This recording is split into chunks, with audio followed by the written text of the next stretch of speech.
Good morning, everyone. It is wonderful to be back in this meeting with the market design enthusiasts. I was one of the people sitting in the audience many years back when I was in academia. So very happy to be here with you today. I have to put the standard disclaimer here that what I say today represents myself as the Director of Trading Market at the ICC, but what I say does not necessarily reflect the views of the Commission, the commissioners, or other members of the staff. So today I want to talk about market design in financial markets. Before doing that, let me say a few words about the division of trading markets at the ICC. Generally at the ICC, our mission are three parts, right? Investor protection, promote fair, orderly and efficient market, and finally to facilitate capital formation. The work at the division of trading markets could be thought of as having three distinct layers of market activities and market intermediaries. The first layer, what we can describe as marketplaces, that includes national security exchanges, alternative trading systems, security-based swap execution facilities, and many others. And they would cover a broad swath of securities, including stocks, options, bonds, security lending and repo, and security-based swaps. Now, the second layer is what we can describe as broker-dealers. Now, broker-dealers is important because they interact directly with customers and investors. We have rules about net capital, customer protection, record keeping, sales practice, and registration, among others. And the final layer is really about clearance and settlement. So that layer of activity makes sure that the market has healthy and robust clearance settlement system. We regulate clearing agencies, which will include clearing houses, as well as central security depositories, as well as transfer agents.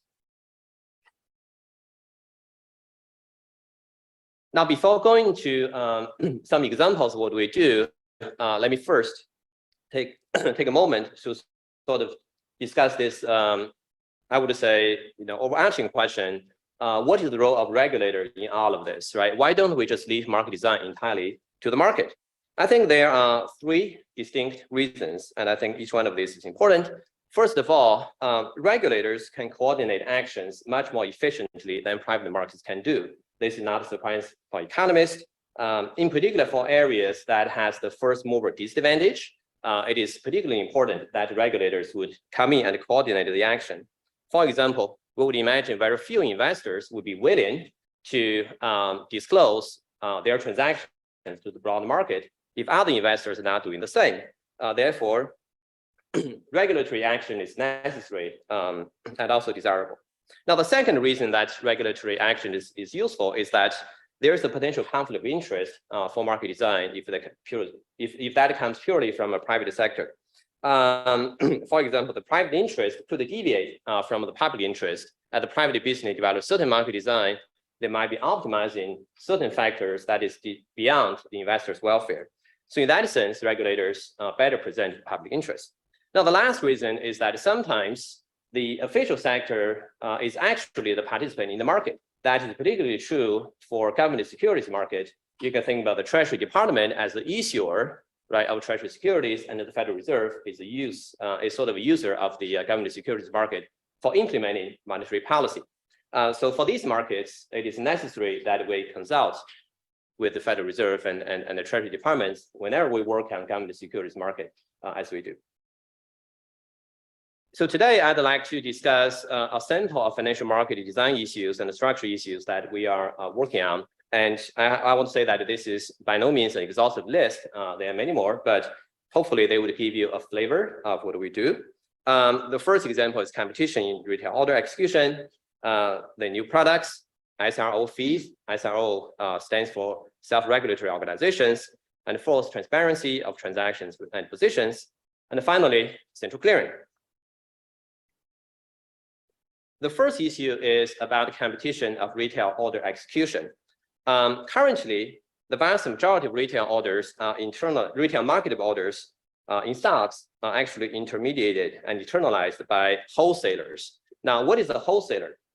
Now, the word wholesaler is a colloquial term. It is used to describe a broker-dealer that purchases retail orders in bulk from retail brokers, right? You think about retail brokers, the household names that maybe some of you use.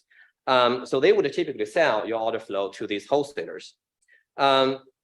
For example, if you have a retail investor sending a buy order to buy a stock, say it's Apple or Amazon, at the prevailing market price, that will be immediately executable.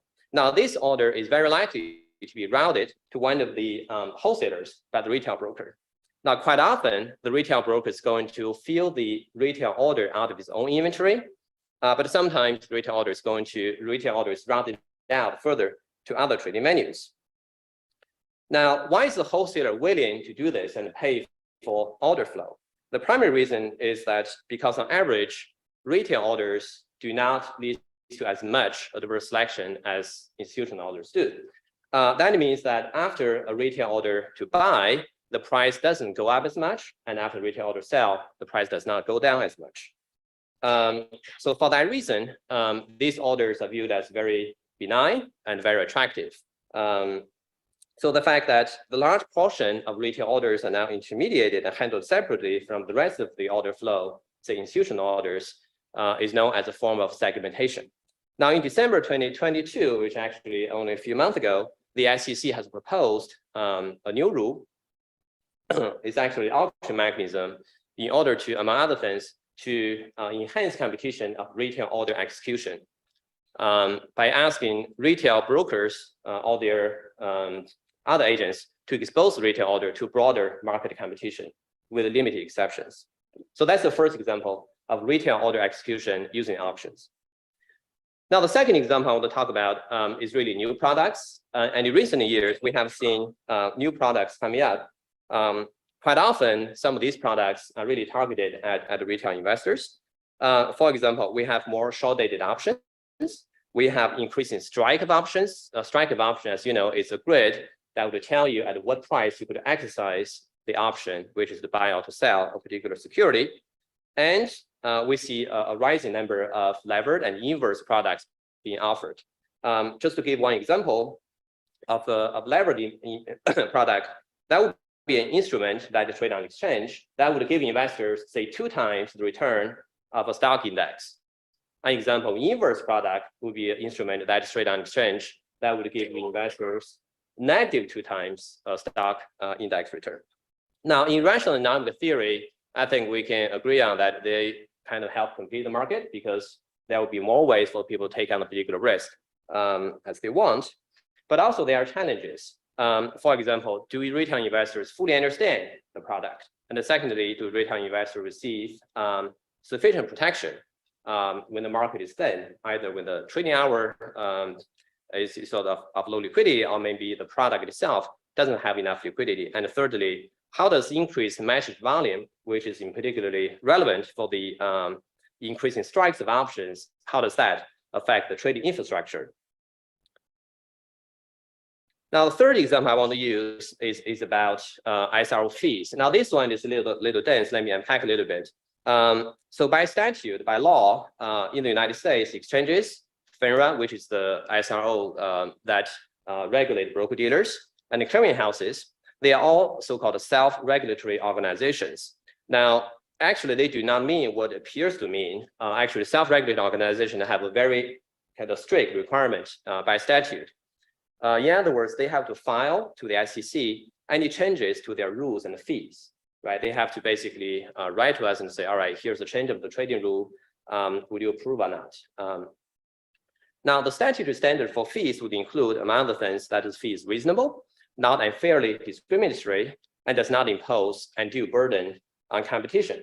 Now, that applies to a broad swath of fees, including trading fee, right? How much fee you have to pay to the exchange, how much rebate you get if you provide liquidity, data fees, right? Because you have to buy data in order to trade effectively on exchanges. And thirdly, connectivity fees. You cannot trade at all if you do not have connectivity. So hooking up with the exchange actually incurs a cost.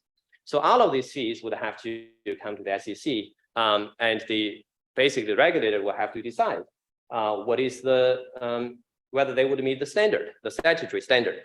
In the past, staff in the division trading market has published staff views about cost-based and competition-based justification of these fees.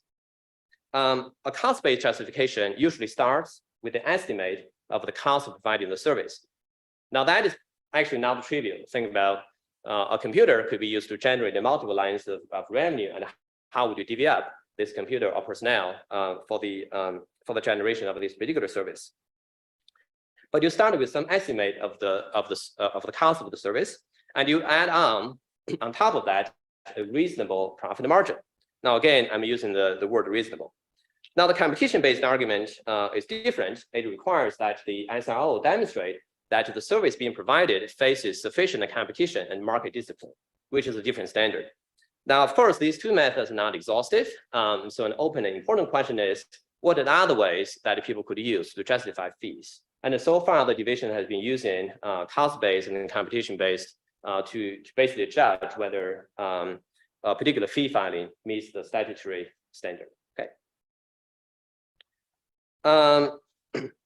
That's the third example. Now, the first issue I'd like to discuss is about the transparency of transactions and the positions. Now, this one is also a little dense because I do have quite a few rules listed here. Let's start with the post-trade transparency. We know that in the United States, post-trade transparency for equities market has been around for decades, right? Once you have a transaction, people would see more or less in real time, except this with a small latency, what's the price, the quantity, and where it happens, and so on. Now, in fixed income market, transparency came a little later, but 20 years ago, I guess just over 20 years ago, FINRA introduced the TRACE, which is a reporting engine for fixed income securities. They started with corporate bonds. FINRA last year did their celebration of the 20th anniversary of TRACE. So there's a lot of transparency today, but regulators, including the SEC, are continuing the effort to promote further transparency into the market. Now, the next frontier, I would say, I'm listing on the first bullet point, is about the securities lending. In November 2021, the SEC had a proposed rule that would require the public reporting of securities loan transactions. Now, what is a securities loan? If you're a short seller, if you want to have a security for delivery, you would go out to the market and say, I want to borrow that particular security, potentially at a fee, so that I could deliver it to fulfill our obligation. Now, that is active market, and so far there's very little transparency. So that particular rule is meant to provide the transparency of that market. In January 2023, the Office of Financial Research, which is housed under the Treasury Department, released a proposal to collect data on certain repo transactions. Now, repurchase agreement is almost like a mirror image of a stock loan or securities loan. The point about the repo transaction is that you want to borrow cash and posting security as collateral. Whereas for second-lending transaction, you want to borrow security and typically post cash as collateral. So the economics are similar, but they typically are done under different legal contracts. So that's why on Wall Street, they're kind of viewed as two distinct markets, although the economics are similar. So together, these two proposals actually would make a lot of progress in enhancing transparency in the securities financing market, including securities loan and repo. Now, in the last item, transparency of fixed income securities, where the price is based on the spread. Let me say a few words about that. Today, although many of the transactions in securities market is based on price, sometimes the transaction is actually not negotiated based on price. It is negotiated based on the credit spread relative to an ongoing benchmark treasury security. For example, if you want to buy a investment grade corporate bonds, sometimes the negotiation is done by what is the credit spread you are paying or you are receiving on top of the treasury yield. Yeah. So in that situation today, those transactions could happen in the morning, but the treasury yield is not observed or not spotted until later in the afternoon. So under the current arrangement, those transactions would not be reported until in the afternoon when all the terms of trade were determined, once you know exactly what the yield is and what is the dollar amount. So in November 2022, FINRA released a request for comments and on their proposal. Now that proposal would essentially accelerate the transparency of these kinds of transactions so that the investor would be able to observe the ongoing spread if the transaction is negotiated based on spread in more or less real time with the usual delay about 50 minutes. Right, so that's the first bucket of post-trade transparency. Now let me turn to position reporting. Now, currently, institutional investors, I would say money managers with a sufficiently large balance sheet, I think it's $100 million, would need to disclose their quarterly holdings by filing Form 13F. Now that has a delay of 45 days, they could file up to 45 days after quarter ends. Now 13F filing has been around for years, but it does not include the short positions, right? So if you short, it doesn't show up on 13F. In February 2022, the SEC has proposed a rule to require sufficiently large short positions to be reported to the SEC. And then the SEC would aggregate the data and they disclose to the market the total aggregated amount of short position per ticker periodically. Now that disclosure is actually aggregated and anonymous. So it does not show the identity of the short sellers per the proposal. Now, in addition, if the investor requires more than 5% of the class of the equity security registered under Section 12 of the Exchange Act, there's some technical term to it. The investor needs to file the Schedule 13D within 10 days, right? I'm talking about the third bullet point, which is beneficial ownership.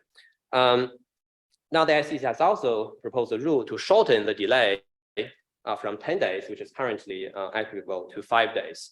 So that is, again, in the spirit of enhancing transparency and the public disclosure about the sufficiently large positions. And finally, security-based swaps, which would include, say, credit default swaps or total return swaps, also important means for investors to gain exposure or shed exposure in a way that is similar to the underlying securities. And the SEC has proposed in December 2021 to acquire public reporting of sufficiently large security-based swap positions, right? So that's another way to enhance transparency in this market. Now, the last example I want to discuss is about central clearing. We understand what the clearinghouse does. Basically, it stands between two trade counterparties. Its job is to guarantee the performance of the two trade counterparties. So if one side defaults, the other side is essentially made whole because the clearinghouse is in the middle. In this sense, by centrally clearing a product or trade, it reduces counterparty risk and reduces credit risk in the financial system. Today, the clearinghouse DTCC clears a high volume of security transactions, and the OCC Options Clearing Corporation clears exchange-traded option trades. But certain transactions in securities financing, in other words, second lending and repo, and the derivatives, such as total return swaps and credit default swaps, are not centrally cleared.